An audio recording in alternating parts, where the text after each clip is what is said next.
Jonathan Lee Riches investigates. I am covering the Moscow, Idaho Bryan Kohberger case. Bryan Kohberger, the man you see right here, arrested in connection with the brutal stabbings that occurred November 13th, 2022. 4 college students stabbed inside their home during the early morning hours.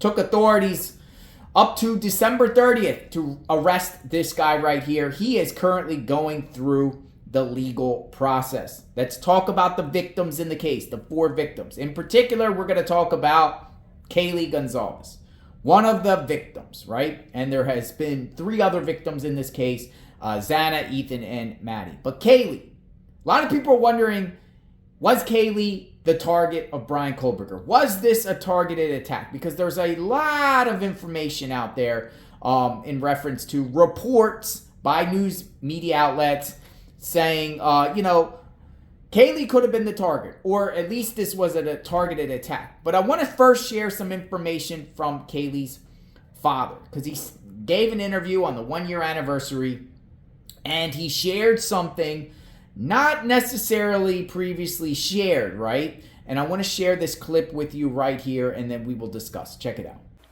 This guy was here 12 times that we have documented.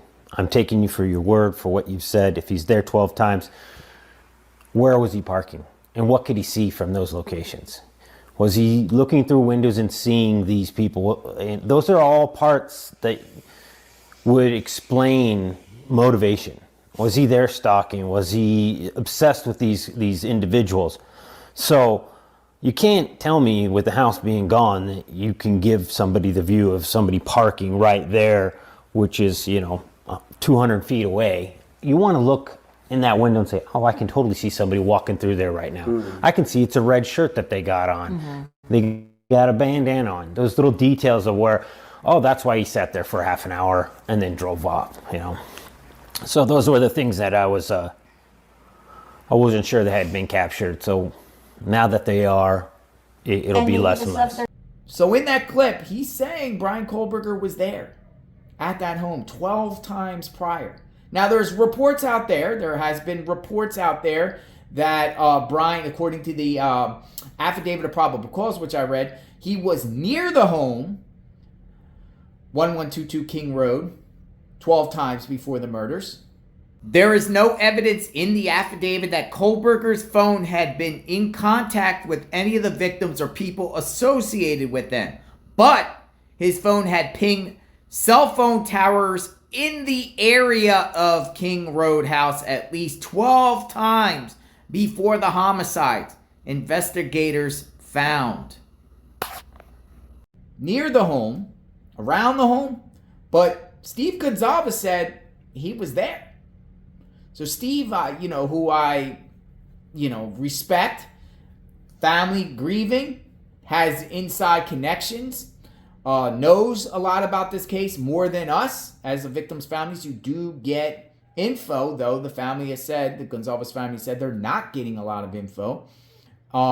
He says he was there, Kohberger. If that's true, that is as damaging as you can get in this case. But was Kaylee Goncalves, was Kaylee the target? Was she the target?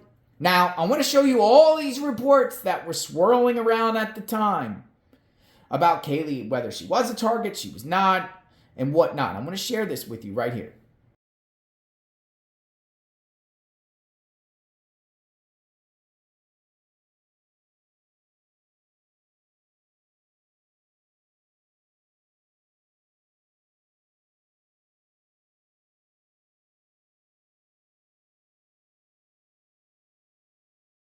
So even Moscow police were saying at the beginning it was a targeted attack.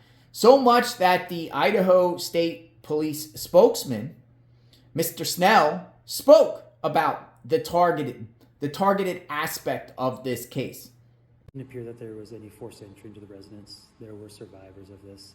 And then as well, based on the evidence internally at the scene, that has led detectives to believe and continue to believe that this was a targeted event.